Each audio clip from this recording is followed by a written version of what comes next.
Tudo bem? Legal.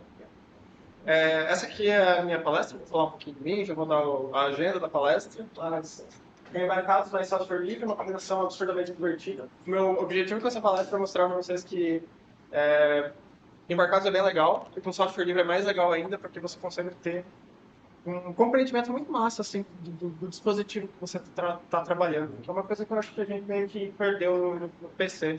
Com certeza, na verdade. Esse é um navio, é uma piada, porque eu participo de alguns grupos embarcados aqui do Brasil e lá fora, e sempre alguém entra no grupo pedindo sobre trabalho para navio, tipo de aviação, indústria petrolífera e tal. E não é isso, né?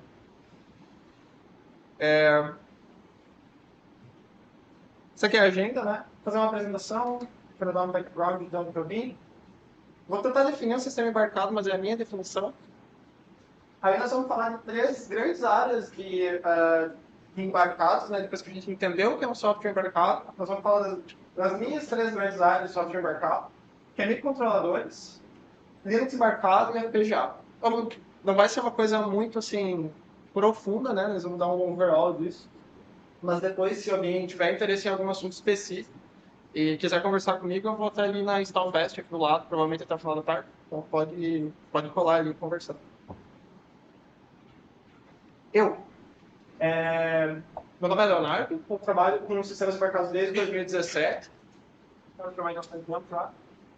Eu sempre trabalhei com P&D focado para sistemas embarcados. Eu passei por aquelas três grandes áreas ali, algum projeto pelo menos eu já fiz. Eu sempre trabalhei em instituição de pesquisa, comecei lá na ICEROS, que é o Laboratório de Sistemas Embarcados. Depois eu fui para o Centro de Conversão Digital lá da Instituição CERT, em Florianópolis. Trabalhei no Francon Freguesia Chata por um tempo também, com embarcados, inclusive. Hoje em dia eu trabalho com o Charles em package of containers na Toradex. E eu também faço alguma coisa de cadeia de produção, né? A gente está chamando isso de DevSecOps agora. Está aumentando sigla todo dia, mas estou começando a trabalhar um pouco com isso também agora. Na Toradex a gente foca totalmente nesse mercado. Vou falar, vou apresentar o contexto da empresa, o que a gente faz no mercado. O legal é que eu posso falar de tudo, porque tudo é GPL. E eu trabalho bastante com aceleração de hardware, user space e drivers, né? Então, a gente garante, basicamente, que a aceleração de hardware está apropriada dos dispositivos que a gente vende. A Toradex é uma empresa Toradex. O Charlinho vai falar mais sobre isso na apresentação dele. Confiram o schedule lá, para lá. Segunda-feira, que horas? Tá bom, essa aí. Ok. O que é um sistema embarcado, né? Às vezes é difícil explicar para as pessoas que eu trabalho, aquela velha história, não? Minha avó não sabe o que eu faço da vida, porque eu não consigo explicar para ela que raio é um sistema embarcado. Eu tenho a minha definição de sistema embarcado. Talvez vocês possam não concordar com ela, mas é essa que eu tomei depois de alguns anos trabalhando na área. O sistema embarcado é todo aquele que não é de propósito geral. Então, o teu computador é de propósito geral. O sistema embarcado, na minha opinião, ele não é de propósito geral. Ele faz uma ou duas coisas muito bem e faz só aquilo. E, ademais, né, esse sistema é otimizado para fazer isso. Então, não só ele faz um conjunto limitado de operações, a gente tenta otimizar ele o máximo possível em relação ao custo, principalmente, né, para fazer com que isso funcione direito. Só que é uma definição bem ampla e ela não necessariamente a construção do sistema embarcado é diferente. Eu vou falar sobre isso também depois, tentando trazer um pouco mais para que a galera conhece. Queria dar uns exemplos também de sistemas embarcados que para quem não é da área, geralmente é a parte que explode a cabeça do pessoal, porque é um pouco diferente de pensar. O sistema embarcado tem contextos diferentes, né? Ali a gente tem um roteador. Um roteador é um sistema embarcado, porque ele faz uma coisa, ou duas, ou três, mas ele faz muito bem aquela coisa ali. E você não consegue, sei lá, quer dizer, se você quiser realmente, você pode jogar um videogame no roteador, provavelmente, mas ele não é feito para isso, né? A gente tem esse aqui, que é o AGC, é o Apollo Guided Computer, que é o computador que usa a Lua.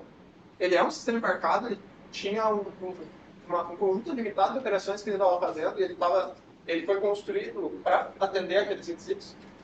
Mas aí você começa a pensar pouquinho mais profundamente, tu vê que sistemas embarcados está em literalmente todo lugar, né? Um dongle USB é um sistema embarcado, porque ele faz uma coisa, né? Você tem uma saída USB-C, Thunderbolt aqui, e você quer plugar um Ethernet do outro lado. Ele precisa fazer isso, e ele só faz isso. Sistemas embarcados, eles precisam ser de propósito específico, eles precisam ser otimizados para isso, porque a escala deles é muito grande.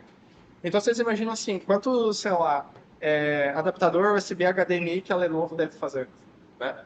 Deve fazer na casa dos milhões, né? Então, o chip que está ali dentro ele precisa ser extremamente otimizado para aquele caso de uso. Vamos lá. Eu queria fazer um highlight. Tem um contexto histórico muito grande do porquê que é, às vezes, difícil usar software livre em sistemas embarcados, mas a nossa indústria ela está mudando bastante e tem algumas razões para isso que eu vou tentar justificar para vocês. O primeiro de tudo, né, é que quando é software livre, a gente tem uma tendência a não olhar para o contexto de vez em quando. Eu acho que a comunidade de software livre, às vezes, é hipercrítica e a gente deveria tomar um passo para trás e observar o contexto das coisas.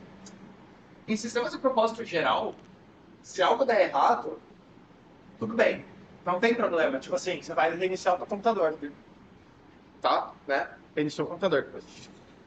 Em sistemas embarcados, e principalmente sistemas embarcados de outra categoria, de uma categoria específica, que são sistemas críticos, se não funciona, pessoas morrem. Isso é uma frase que é falada para quem é da área. Porque, vou dar um exemplo para vocês. Tem um sistema embarcado, tem um microcontrolador, que está controlando a quantidade de um fluido que está sendo administrado por uma máquina médica, ou que está controlando o fluxo de água no ventilador pulmonar. Isso precisa funcionar. Tem que funcionar. Não pode falhar. E durante a construção desse tipo de software, a gente tem vários passos que precisam ser seguidos para chegar a processos certificatórios, né? Você tem que ter uma cadeia de produção muito bem qualificada para ter certeza que as pessoas não vão morrer, não vai causar dano às pessoas. Essa daqui é a explosão da Challenger.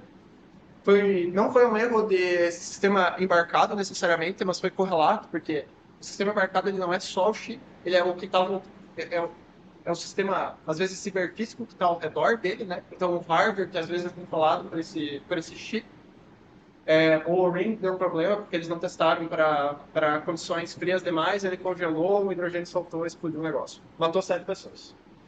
Na história, a gente, infelizmente, tem vários erros de computação que causaram mortes, de verdade. Então, esse é um peso que o cara que está projetando e fazendo esses sistemas tem que carregar. Então, vocês começam a pensar, dá para confiar no nosso compilador?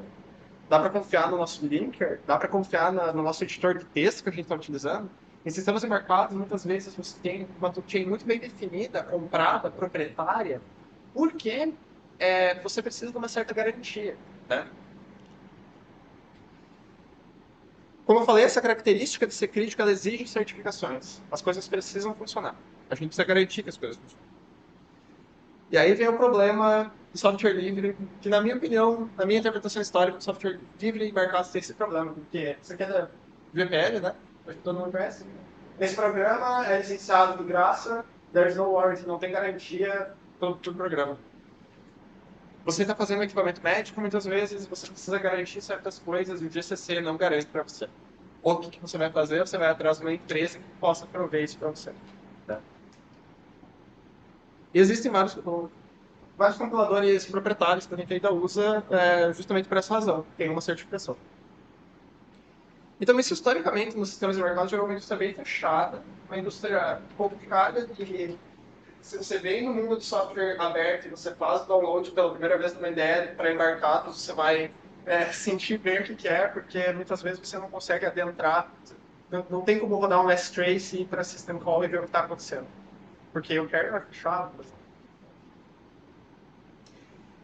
Só que a gente está chegando num ponto onde a escala que a gente está produzindo as coisas e a velocidade que a gente está produzindo as coisas não permite que a gente faça outro software proprietário. Porque software proprietário não é escala. Essa é a realidade. Linux está aí tão fortemente, o Linux escala muito bem. Você consegue rodar Linux em coisas muito micro e coisas muito macro. Assim, o GCC escala muito bem. Suporta várias plataformas ao mesmo tempo. Você consegue você consegue criar esse tipo de escala e embarcados é escala no final das coisas. É quantidade e otimização de produção. Então, o foco da talk eu vou bypassar mais ou menos completamente certas áreas, que são as áreas críticas, que geralmente são aviônica, né? Aviônica é uma área crítica, médica é uma área crítica também. Apesar de que dá para usar software livre em certas condições, dá para certificar Linux, por exemplo, tudo isso funciona, mas é uma conversa bem mais complicada nisso aqui e para entender isso tem que ter uma bagagem já muito grande. O foco da talk é falar sobre a maravilha que é ter software livre embarcados hoje. O quão divertido, o quão legal que é, o quão maneiro que é você conseguir pegar um equipamento, conseguir pegar uma plaquinha e entender ele do começo até o fim. Tenta fazer isso com um laptop. Não vai ser uma boa ideia. Você não vai conseguir fazer. Um pequeno adendo. O engenheiro de software embarcado é um cara um pouco diferente do que vocês talvez estejam esperando de programação. Porque o embarcado ele sempre é para um propósito. Então é equipamento médico. Não é eu programar o firmware daquele equipamento. É eu fazer o equipamento médico funcionar. O microcontrolador que está ali no meio, o microprocessador que está ali no meio, é só um meio para eu atingir o meu fim. Tá? Então, cara, geralmente manja muito de programação. Às vezes não. O cara manja muito de hardware. Às vezes não. E às vezes o cara tem um conhecimento altamente especializado, às vezes não.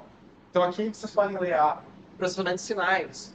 O cara entende muito de ventilador pulmonar, de pessoas que se especializam nesses equipamentos, sabe? Super especializado. O cara se especializa em como que o elevador funciona, né? Tem muito controlador controlando o elevador lá. É uma coisa a se pensar, né? O sistema ali está à mercê do microcontrolador. Eu só queria dizer isso porque não é o propósito não é fazer as plaquinhas funcionarem. O propósito é atingir alguma coisa com as plaquinhas. É fazer um ar-condicionado funcionar com as plaquinhas. Não é programar uma plaquinha. Agora eu vou começar a adentrar. Vou dar um check no time aqui. Eu vou começar a adentrar as grandes áreas que a gente tem dentro dos embarcados, que foram aquelas três que eu falei. Vocês vão ver, quem conhece um pouquinho de embarcados, principalmente robista, eu não vou falar de robista, porque eu quero trazer as pessoas que são robistas para uma coisa mais próxima do que a gente fala no dia a dia, que na minha opinião é muito mais legal. Então você tem microcontrolador, primeira grande classe de sistemas embarcados, né? Você geralmente vai ter uma ROM, uma RAM, que é read-only, né? Você pode ler, outra que você pode ler e escrever e ela some quando você tira energia. Você vai ter um processador aqui no meio, que a gente geralmente chama de core. Você vai ter todos os periféricos dentro do pacote. Quem não vê de eletrônica não sabe o que é um pacote, isso aqui é um pacote. Né? Então você tem uma memória RAM, tudo dentro ali, e você tem um processadorzinho do lado. Os periféricos estão ali grudadinhos nesse processador, eles podem ser uma ADC, por exemplo, para converter de analógico para digital, um DAC para converter de digital para analógico. Você pode ter um serial, você pode ter uma porta I/O. Esse aqui é um 8051H, provavelmente é o microprocessador mais fabricado da história. Vocês talvez tenham, com certeza, usaram ele em algum momento da vida de vocês, mas vocês usaram sem saber também. Porque esse carinha aqui está na maioria dos conversores serial USB. Então, se você usou um Arduino na vida, provavelmente você usou um desse sem saber. E o propósito dele qual que era? Pegar serial e mandar USB. Só isso que ele faz. O mais importante do microcontrolador, que é bem diferente, apesar de ter microcontroladores bem complicados, principalmente os Cortex, se quiser, por exemplo, da ARM, que são relativamente complicadinhos também, ainda não são tão absurdos assim, na minha opinião, que a arquitetura é absurdamente tranquila. O microcontrolador ele tem uma arquitetura. O instruction set, né, as instruções ali dele, você consegue decorar provavelmente de uma tarde sem muito problema, assim. Claro que não é tão simples trabalhar com ele, mas comparado a um Core 7, que tem execução fora de ordem, várias coisas bem complexas, microcontroladores geralmente não são tão complicados. O que você precisa para programar esse treco? Essa é a parte legal. Você não precisa de uma toolchain proprietária. Você pode usar software livre para fazer isso. Essa é a melhor coisa do mundo. Microcontrolador, você sempre vai precisar dessas coisas aqui. Você vai precisar do compilador, você vai precisar de um assembler, de um linker, dos scripts para esse linker e de um arquivo que tem todos os registradores dele, né? Se você tem isso aqui, você consegue programar qualquer microcontrolador. Alguns exemplos de compiladores, e na verdade não só compiladores, né? De de toolchains que você pode ter. O SDCC é o Simple Device Compiler. Você pode ter o GCC, que todo mundo conhece, é o GNU C Compiler, né? Eles não são compiladores, eles são coleções de compiladores que também têm uma toolchain aliada a ele, né? Que é o linker e o assembler. Um editor de texto e tal, fim. Então, se você compra um desses, com alguns eletrônicos ali ao redor, você consegue programar isso. Aqui eu queria fazer um adendo. No microcontrolador, a gente também tem sistema operacional. Esses sistemas operacionais, eles são conhecidos como sistema operacional em tempo real. Eles são completamente fora de escopo para mim definir o que é um sistema operacional em tempo real, mas você consegue rodar um sistema operacional no microcontrolador. Isso é uma possibilidade. Com testes, com processos e tudo mais, você consegue entender como ele funciona. Né? Pensa que é um sistema operacional bem pequenininho, certo? Aqui estão alguns RTOS abertos, código aberto, que eu selecionei para falar aqui. O Zephyr é bem legal. Ele é da Linux Foundation, ele é parte da Linux Foundation. Ah, perdão, galera, não tô vestindo muito legal. Ah, desculpa. Preciso soltar um minuto.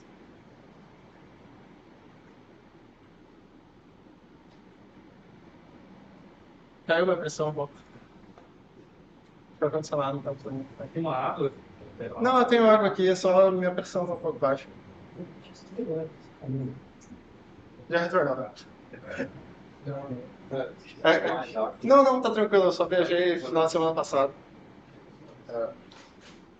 Então, a gente tem 3 RTOS grandes aqui que eu posso falar para vocês, que eles são código GPL ou MIT, né? Tem o Zephyr, que é da Linux Foundation, bem legal de usar. O TBOS é um pouco menor, e ele também vem de uma licença proprietária. E tem o Zephyr que vocês podem baixar, compilar, rodar no microcontrolador e vai funcionar. Agora vem a parte massa, que eu adoro falar. Linux embarcado. Linux embarcado é muito mais complexo do ponto de vista de implementação do que microcontrolador. Hoje em dia, os Linux embarcados eles são basicamente dominados por uma arquitetura de hardware que é SoC, System on Chip. Né? Ele tem o SoC, ele vai ter os cores, né? Pensa que ele tem um processador, né? Na verdade, ele tem vários processadores porque é multicore. Ele vai ter os barramentos de memória, ele vai ter os aceleradores, vai ter as interfaces, e aí ao redor desse SoC você tem a RAM, a ROM, geralmente pode ter um EPROM, pode ter um MMC, ao redor do SoC e outras coisas tipo Wi-Fi. Esse aqui é um dos módulos que a minha empresa faz, a empresa faz hardware, é uma Virgin AM62. Então a gente tem um SoC da Texas Instruments do lado, tem por exemplo um chip Wi-Fi, tem a RAM, e a interface, ele é feito por uma interface de barramentos, né, que se conectam ao microcontrolador. Ele é muito mais complexo do ponto de vista de implementação do que um microcontrolador só, porque Linux, no geral, é muito mais complexo do que só você ter um sistema pequenininho, você consegue compilar e rodar algum código. Linux embarcado é dominadíssimo por arquitetura ARM hoje em dia, né? A maioria, se vocês já usaram o Raspberry Pi, por exemplo, estava tendo uma talk ali no Raspberry Pi, só que serve de segurança. Se vocês usaram, né, ali no meio, eles têm um chipset da Broadcom, feito pela Broadcom, e ali dentro tem cores, né, tem processadores ARM. Só que embarcados é legal porque tem umas arquiteturas diferentonas, isso é uma coisa que não acontece nas outras ARMs. Então a gente tem PowerPC, os satélites geralmente rodam PowerPC, tem satélites rodando Linux no PowerPC, é legal. x86 tem alguns também bem utilizados. No futuro o Wi-Fi vai ser mais comum, não é comum agora, tão comum agora, mas vai ser bastante. E aí nós chegamos na complexidade do Linux embarcado, né? O que você precisa para programar esse negócio? Antes eu falei, para você programar um microcontrolador, você precisa de um linker de computador, uma toolchain, né? E você precisa de um arquivo de register. Agora o Linux embarcado é bem mais complicado. Eu vou utilizar a ordem de boot do Linux embarcado para tentar justificar um pouco, tentar justificar um pouco cada uma das coisas que você pode usar se você quiser de software totalmente livre para fazer um sistema embarcado com Linux. Então, geralmente, a ordem de boot no SoC que roda Linux, você tem uma boot ROM, ela é proprietária e geralmente fundida no hardware, né? Em x86, quem estava ali na install fast teve que acessar a BIOS. Essa é a tua BIOS. Ela é um pequeno softwarezinho que mora numa memóriazinha bem pequenininha dentro do SoC ou dentro do teu processador. No x86 não é dentro do processador, mas não vou entrar em detalhes. Essa bootcamp chama bootloader. Geralmente, aqui começa a parte legal, né? Aqui, tu tem o Grub, todo mundo conhece o Grub, provavelmente, porque se você instalou Debian, você sabe o que é o Grub. E você tem o reboot para hardware. O reboot é muito famoso. Ele é basicamente um bootloader padrão para hardware. E ele é de graça. É um pessoal da Dell Software faz ele, você pode baixar, compilar e rodar na tua placa. Se você quiser ainda, você pode nem ir para o próximo estágio, que é botar um kernel. Você pode ficar no reboot e pode desenvolver o teu programa no reboot mesmo. É uma possibilidade. Depois do reboot, você tem o Linux. Só que você também tem o BSD, ou você também tem o Plan9, ou você tem o Inferno, ou você tem todos esses sistemas operacionais maravilhosos, de graça, que você pode compilar, dizer para o bootloader, vai ali e começa a executar esse código. O kernel é só um programa em C, gigantesco, mas ele é só um programa que tem uma main, ele tem um ponto de entrada. Você pode baixar isso aqui, né? Depois do kernel, você tem uma coisa que se chama root file system. E aí você pode usar o que você quiser para montar um root file system, né? Você pode usar o Bootstrap, que é o que o Debian usa para fazer o root file system deles. Você pode usar as toolchains tipo Yocto e Root, são extremamente complicadas, mas... Ou você pode usar o BusyBox. O BusyBox ele faz um root file system para você super pequeno, você pode escolher as coisas que você está colocando ali dentro, um binarizão só, que faz links para você chamar, tipo, copy, o programa copy, sabe? Pensa só, a gente precisa dessa modificação, por quê? Porque se eu estou fazendo um sistema Linux embarcado, por que eu vou querer que ele tenha o programa copy dentro? Porque ele não precisa copiar uma coisa do lado para o outro. Então, eu posso tirar, é a minha prerrogativa tirar esse programa de lá de dentro e não ter ele no meu sistema final. Vou fazer mais um xalá também aqui, do Iago. Ele vai fazer uma palestra, TH padrão para dispositivos embarcados. Quando que é? Terça-feira, 1h30. Ele vai passar sobre isso com bem mais detalhe, bem legal, se vocês se interessarem por essa figura. Um adendo. Nós tivemos um shopping muito interessante no último ano, nos últimos 2 anos, que eu achei muito legal, que eu gostaria de falar sobre. Como vocês sabem, a Apple mudou a arquitetura. Se vocês não sabem, a Apple lançou novos processadores e eles mudaram a arquitetura, né? E a comunidade Linux, ela quer rodar Linux em tudo, porque é muito legal, né? Tipo, minha cafeteira roda em Linux, praticamente. Só que a arquitetura que eles decidiram utilizar para o processador deles é ARM. É muitíssimo similar aos produtos que, por exemplo, a Toradex faz, em questão de arquitetura no geral, né? E aí o pessoal da SAP, que é o grupo que está fazendo o port do Linux, eles estão o Linux em all the things para o processador da ARM, eles foram postando as coisas que eles estavam fazendo. Foi muito legal ver, como profissional da área, a reação das pessoas de fora. Tipo, porque eles tiveram que cortar o reboot, por exemplo, para essa plataforma. Eles tiveram que mexer com coisas que a gente está bem acostumado a mexer. Foi muito legal observar, assim, que é bem diferente do x86. Então, se é um projeto que interessa vocês querem alguma coisa mais customizada, mas que também faça vocês entenderem como que a ARM funciona, como que Linux no ARM funciona, o projeto da SAP é bem legal, eles estão fazendo umas coisas maravilhosas. Também posso discutir sobre eles depois ali na sala do Install Fest, se alguém tiver alguma dúvida. Outro adendo.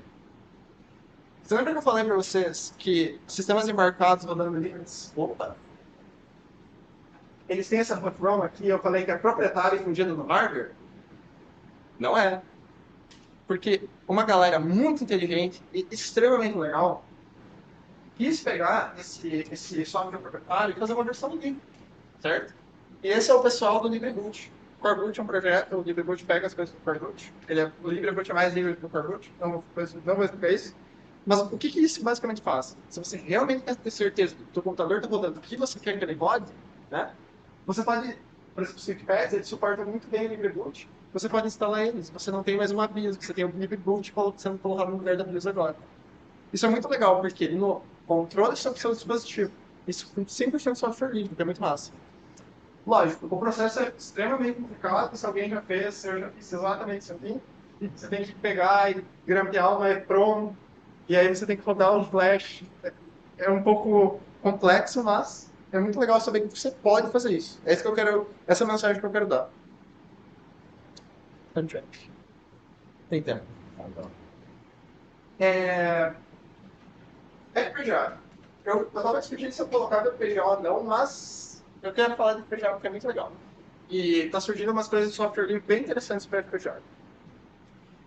A FPGA, ela é um hardware programável. Calma.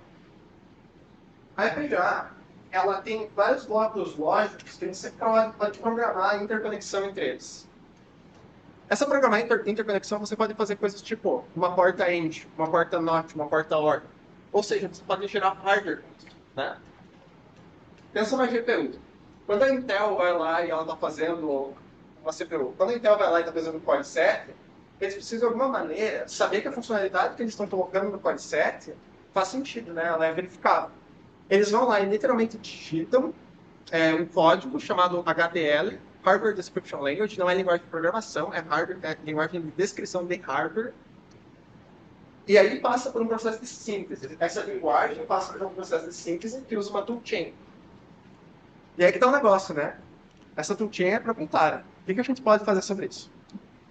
Então, o FPGA é utilizado quando o hardware ainda não existe. E todo hardware que você conhece passa por um nível, um estágio de prototipação em FPGA.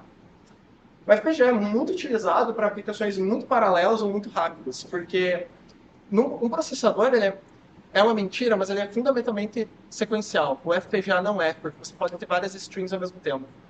Um uso comum do FPGA, que o projeto que a galera geralmente faz na universidade, é um decodificador de vídeo, né? Onde você tem uma bitstream e você pode decodificar isso em paralelo. Então, tem um processo de síntese, que não é compilação, mas se vocês quiserem substituir na cabeça de vocês, tem um processo de compilação que pega uma linguagem e coloca no hardware, coloca um arquivo que pode ser usado para reprogramar esse hardware para fazer o que você quer. E as toolchains de síntese, elas são, infelizmente, a grande maioria proprietária.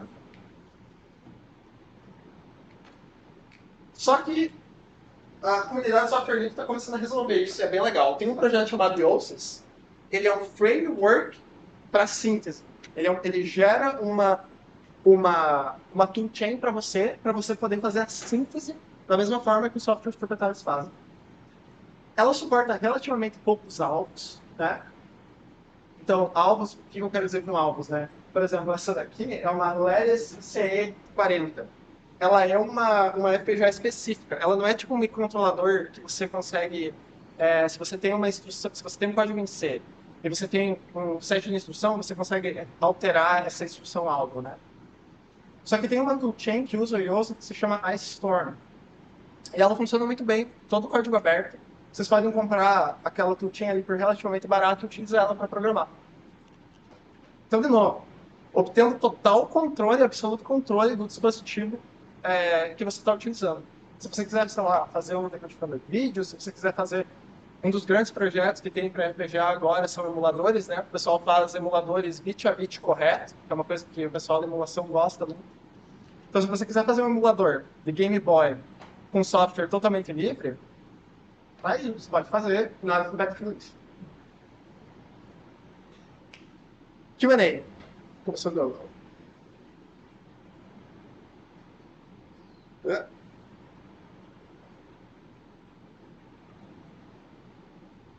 Não fiz o timing da apresentação muito bem, mas perguntas. Feedback here. Aplicações, você falou de conhecimento, não tem muita coisa, o que mais você teve diferente, algo assim? Nossa, a gente estava conversando com o pessoal ali na outra sala antes, eu e os meus colegas. É uma quantidade bem grande de aplicações de sistemas embarcados, porque vai até de coisas super críticas, né? Como eu mencionei ali, que é meio que para assustar um pouco, até coisas bem simplórias, né? Então, tipo assim, o teu celular, por exemplo, né? Ou vamos pegar uma coisa mais simples, o controle remoto aqui no ar-condicionado, né? Dentro dele, ele tem alguma coisa que tem que controlar o IR, né? O infravermelho. Ou você tem portas automáticas, portas eletrônicas. Tem um microcontrolador que precisa estar ali dentro para fazer, por exemplo, ter certeza que você está conseguindo decriptar com certeza a chave da pessoa, né? Literal chave da pessoa. Então, aplicações absurdas e diversas, né? Um computador moderno, hoje, ele tem uma série de sistemas embarcados ao redor dele, né? Se você acha que o teu computador, por exemplo, é um computador, é uma mentira. O computador é pelo menos uns 40 computadores diferentes. Porque ali ele vai ter vários chips diferentes, fazendo coisas diferentes. E o que não é de propósito geral, de novo, na minha definição, é embarcado. Então, cara, eu consigo pensar em um bilhão de coisas, assim. Carro, por exemplo. Imagina, Um drone também. um drone. Um drone é um sistema extremamente embarcado, né? Tem um controlador motor ali, você vai ter, geralmente é um S no nome do sistema. Câmera fotográfica, você tem que controlar o sensor CMOS ali. São em tudo. Tá permeando a nossa volta de uma maneira muito grande. No FPGA, são vários que são abertos. Você tem que usar. Porque Não. antes existia pouco dele, né? Ainda tem pouco. Não, Circuito, assim. circuitos Ah, existem assim, não é bastante. para Né? ter pacote, né? Tipo, o pacote de FPGA, a pergunta foi, se tem bastante pacotes de FPGA. Tem. Só que a maioria deles ele requer toolchain proprietária, né? Então, tem duas empresas bem grandes que fazem FPGA, as duas têm as toolchains deles mesmos, né? Ah, as toolchains separadas, cada um provê ali uma IDE, uma toolchain grande, só que não é software livre. Né? A gente não consegue utilizar software livre para programar. Alguém precisa parar, sentar, observar bastante aquele hardware e tentar acomodar o que a gente tem de software livre hoje dentro daquele hardware.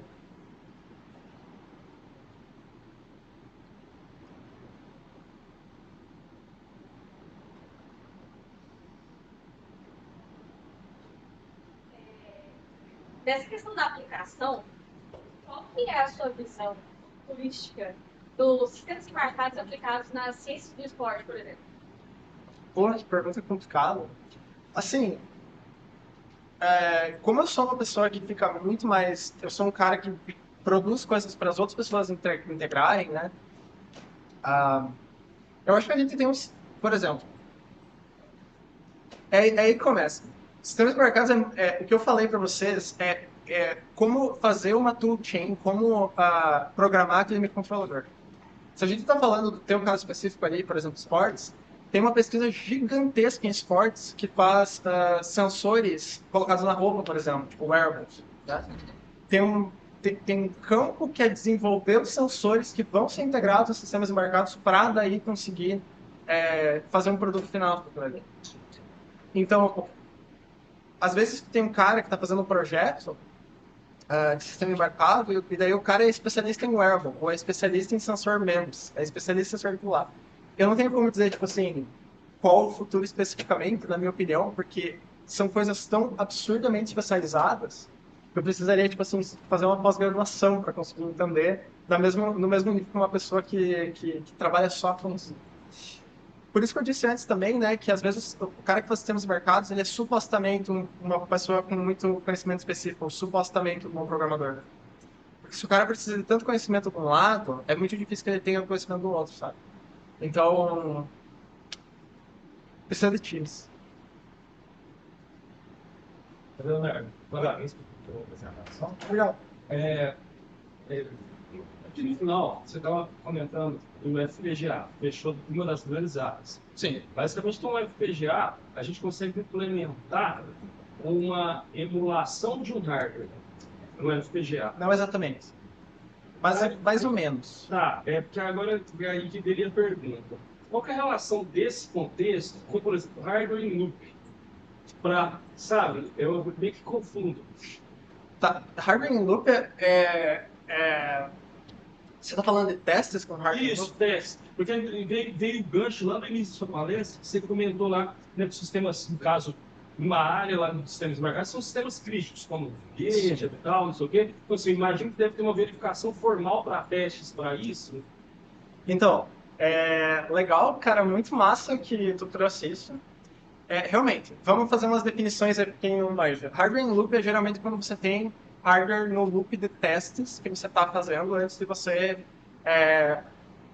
ou você colocar esse produto no mercado, ou você terminar de tornar esse produto em silício, por exemplo. Né? Você coloca ali um FPGA e você testa até o infinito, para ter certeza, porque a FPGA ela serve principalmente para tentar diminuir um pouco do custo de produção, porque silício é caro. Hora de fábrica é muito caro. Hora de fábrica de silício é absurdamente caro, é um problema de escala que ninguém conseguiu resolver ainda, né? Então, o FPGA é utilizado nessas situações quando você está desenvolvendo hardware, você não sabe se vai dar certo ainda, né? Você precisa de alguma coisa para testar a funcionalidade daquele hardware e você usa FPGA. O hardware in the loop tem técnicas absurdamente complexas para montar sistemas com hardware in the loop usando FPGA, destinados a pegar o hardware que você sintetizou na FPGA e tornar ele em silício. Isso é uma coisa do hardware in the loop. Outra coisa de barcaço do hardware in the loop é literalmente você ter, por exemplo, testes automatizados que estão rodando com hardware no meio. A questão dos métodos formais, você conseguir provar, por exemplo, as coisas, isso é algo que muita gente de embarcados está começando a pesquisar agora, principalmente na área de controladores, né? Mas algumas certificações estão surgindo que não exigem, mas elas têm um certo quê de dizer assim, olha, no futuro nós vamos exigir métodos formais de verificação. Tipo, matematicamente garantir que você está fazendo a coisa certa. Matematicamente garantir que o teu programa está fazendo a coisa certa. Como tem em outras áreas, por outros métodos. Mas a indústria embarcada é muito lenta. Então, assim, vai demorar até... na minha visão, vai demorar muito, muito, muito tempo. Pelo menos uns 10, 15 anos, até que a gente realmente adota essas tecnologias e as coisas que estão saindo da academia agora, sobre métodos formais e verificação, eu acho que vai demorar um tempo. Não vai ser do método que assim. Mas tem indústrias que é muito utilizado. Uma pergunta meio componente. Como é que você derruba o sistema de batalha? Pô, legal. Sabe, você encontrou um erro, mas não necessariamente tá.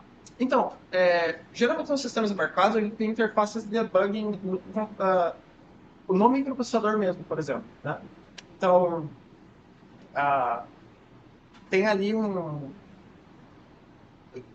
tem algumas técnicas diferentes, tem algumas arquiteturas diferentes para você fazer isso. A mais simples qual que é?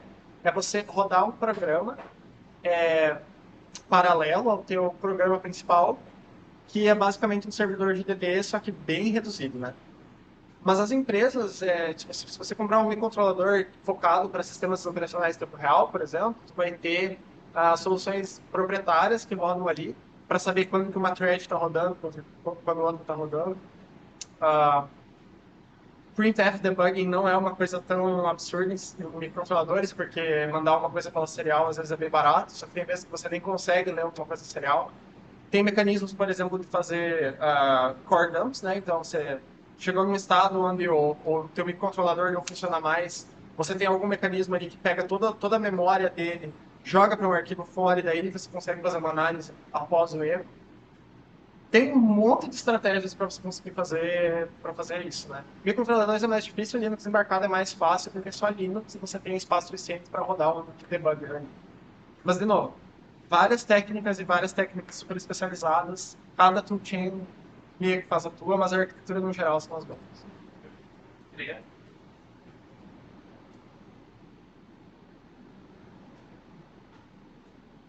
Mais alguma? Se não tiver mais, isso deixa isso. Pode, claro. Leonardo, qual que é a sua visão assim hoje? Sabemos que você não tem bola de cristal e, né? Então, assim, qual é a visão com relação, beleza, o software livre, eu percebi que ele é usado hoje na indústria, vou falar assim, né? Sim. Qual é a sua perspectiva, qual é a visão hoje com relação ao uso do hardware livre pela indústria, ou hardware aberto? Cara, assim, eu acho que o hardware aberto é uma ideia muito legal. É meio que um irmão do software livre, né? Mas a gente viu com o RISC-V, por exemplo, que é bem difícil fazer isso. Eu acho que o RISC-V eu acho que é o melhor exemplo assim, de alguma coisa que se aproxima de hardware livre. Mas não deu muito certo porque ele é só um IAC livre, né? Ele não necessariamente implica que as pessoas devolvam a microarquitetura e a implementação deles. Eu não vejo hardware livre, sinceramente, sendo muito preeminente na indústria de embarcados nos próximos anos. Eu acho que é uma coisa mais robista. Sendo bem sincero, porque... Empresas como a Toradex, a gente está já avaliando fazer os nossos designs hardware livre por algum tempo, porque eles são integrados por pessoas no final, né? Mas eu não acho que vai ter tanto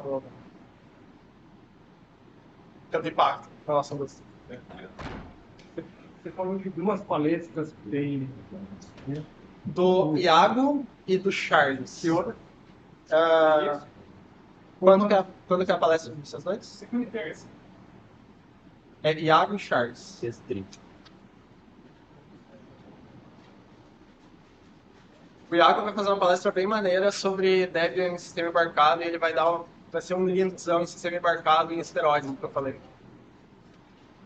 Se eu quiser começar a mexer com o sistema embarcado, quais são os alternativas que tem? Compra um Arduino e não usa Arduino IDE e aprende a programar utilizando linker, compiler, assembler e registradores. Faz isso. Porque vai ser muito barato de fazer e quem usa Arduino eu acho que está muito distante do que a gente faz em sistemas embarcados na verdade.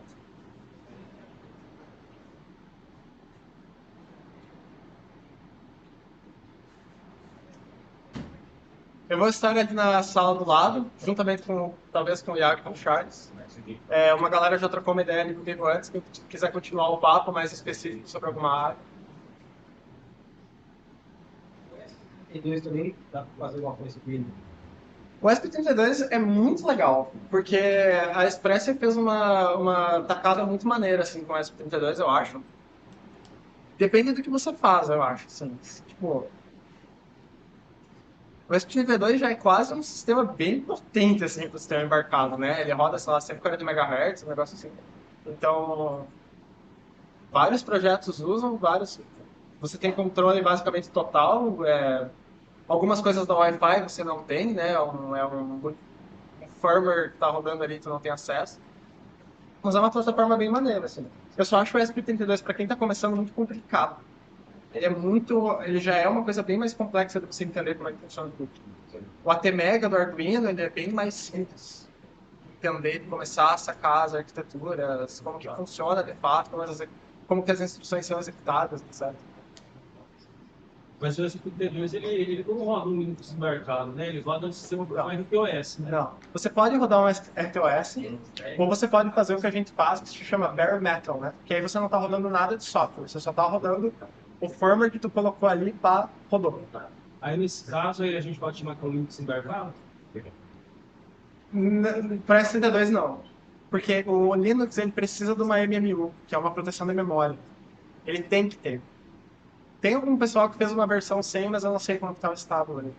Então, em cores menores, sem MMU, que não é tão complexo, tu não consegue. Você vê Rust avançando na área de database também? Muito. Muitíssimo. Porque uma das coisas que a gente tem problema...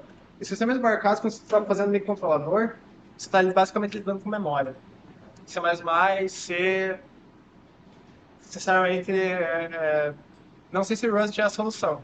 Vai ficar por muitos anos, porque, como eu disse, a indústria de embarcados se envolve muito lentamente. Mas a gente precisa... O Rust dá umas coisas pra gente que são fundamentais na linguagem, ele dá uma segurança pra gente muito boa. E tipo, para sistemas críticos, eu absolutamente consigo ver C e C++ sendo, daqui uns 20 anos, sei lá, sendo completamente banido de microcontroladores. Leonardo, você comentou no início da palestra que você deve ser que vocês estão começando a implementar. Mas como que é a equipe de vocês, por exemplo, você tem que saber de desenvolvimento de operações, de segurança, de hardware, ou é equipe multidisciplinar, assim, comumente? É multidisciplinar, mas sempre nos lugares que eu trabalhei com embarcados, o perfil do cara de embarcados é bem abrangente. Então a gente entende um pouquinho de tudo, assim, de vez em quando, sabe? É bem legal tu entender bastante desse lado mais alto nível e baixo nível ao mesmo tempo, e tu consegue fazer bastante coisa. Nós, especificamente, a gente tem times específicos que lidam com uma coisa e com outra, né? Então eu não me preocupo com o teste, mais ou menos, e o outro time não se preocupa com o desenvolvimento. São times diferentes, mas a gente tem que ter contato e tem que entender o que o outro está fazendo. Toda empresa, todo projeto de sistema embarcado é basicamente assim. Tipo, é muito normal você ter engenheiros super com conhecimento bem abrangente fazendo os projetos, mas aí você tem uns 2, 3 caras com conhecimento super específico. Mas a parte do teste é bem interessante. Teste para sistema embarcado é algo que, nos últimos anos, o pessoal não fazia, agora tá, tipo, super na moda. CI/CD vocês usam? Bastante. Muito. Na Toradex a gente tem uma infraestrutura de teste muito robusta já. Tá? Tipo, a gente tem nossas placas, cada commit é testado, cada modificação do kernel é testada. Antes de fazer releases dos nossos sistemas operacionais, a gente faz testes para garantir certas coisas. Não garante no sentido de certificação, né? Quem tem que fazer ainda é a pessoa final. Mas questão funcional, de que tudo está ok, sim. E é muito robusto, é um orquestrador gigante. Tem uma palestra de um colega meu, o Marcel Zesmiller, ele faz uma palestra que foi na...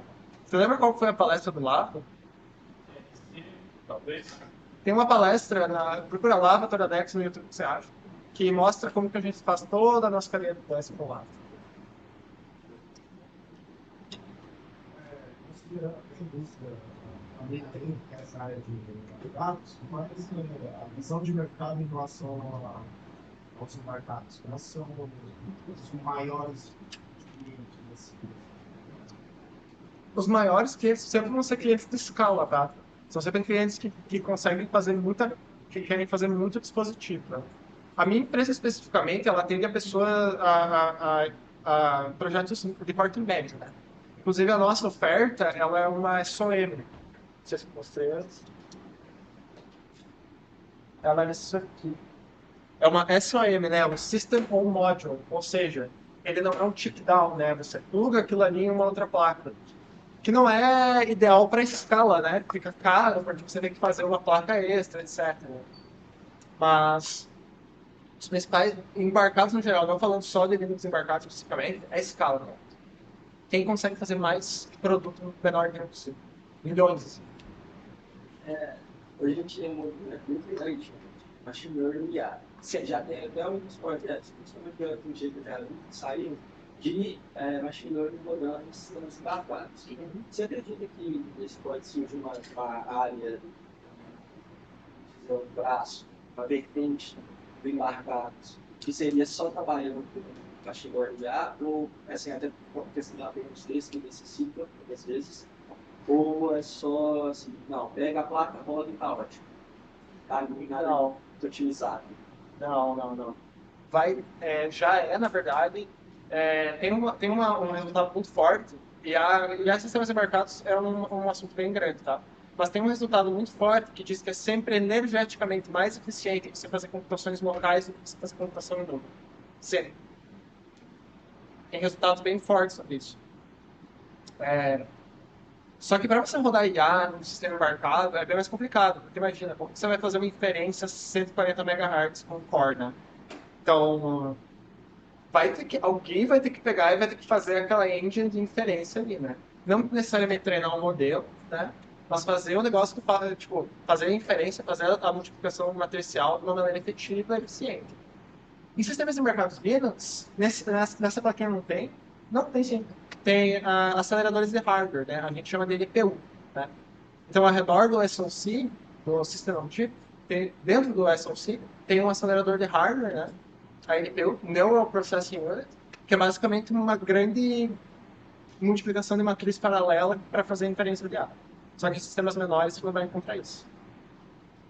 Mas, cara, eu acho que é bem legal, assim, a parte de inferência embarcada. Tem umas coisas bem massa ainda para se fazer nessa área. Tem alguns amigos que trabalham com isso que já portaram, por exemplo, o TensorFlow Lite para algumas plataformas e tal. É maneiro, bem maneiro.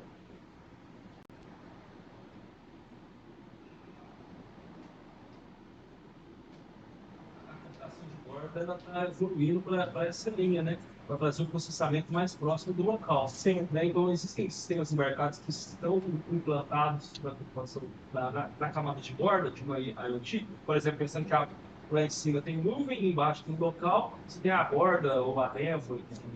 Cara, eu considero às vezes como se computação de borda, assim, eu considero muita borda embarcada, sabe? Assim, para mim, é embarcado.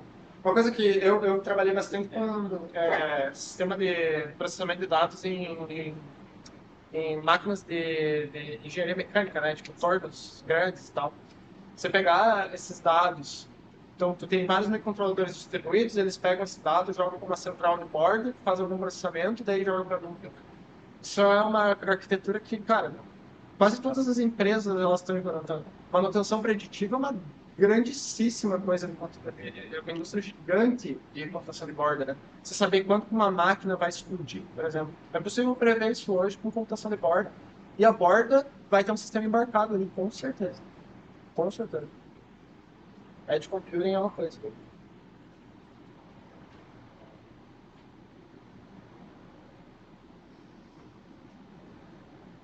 Valeu? Ainda estou meio tonto, então vou dar um teste ali do lado. Pode dar pressão provável. Mas obrigado por virem aqui. Se lembre das palestras dos meus colegas e eu ainda vou estar aí nos 3 dias. Se alguém quiser conversar, falar qualquer coisa.